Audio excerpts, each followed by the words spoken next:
moment. You know, folks, I have to tell you something. This white guilt, it's time for all this white guilt to end. I know it won't, because I know that most people are scared to death and live lives totally immersed in fear, because that's what other people want them to live like. But I'm sick of it.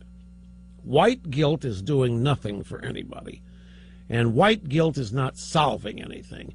And besides that, a little history lesson for you. If any race of people should not have guilt about slavery, it's Caucasians. The white race has probably had fewer slaves, and for a briefer period of time, than any other in the history of the world. Now, sadly, we're not talking about the rest of the world when the Civil Rights Coalition gets ginned up.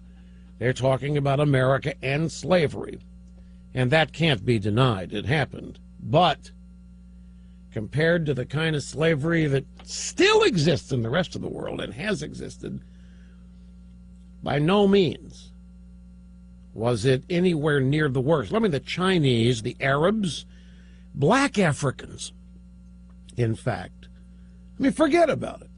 Even American Indians were constantly warring against tribes, other tribes, for slaves. You know how many wars were fought for slaves to claim them?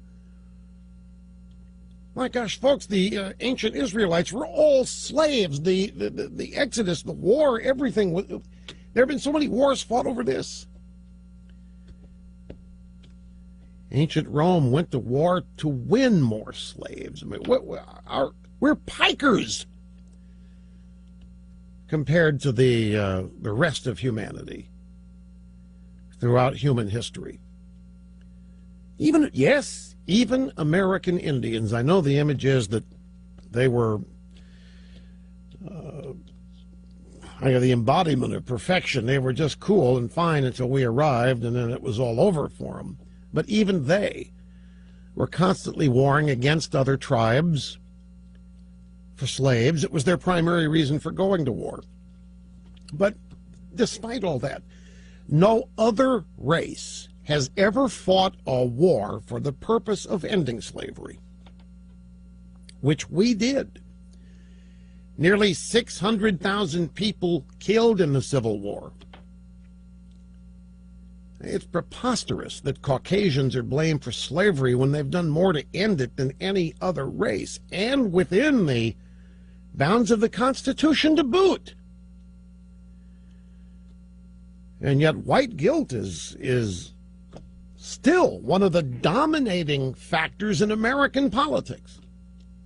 It's exploited, it's played upon, it is promoted, used, and it's unnecessary.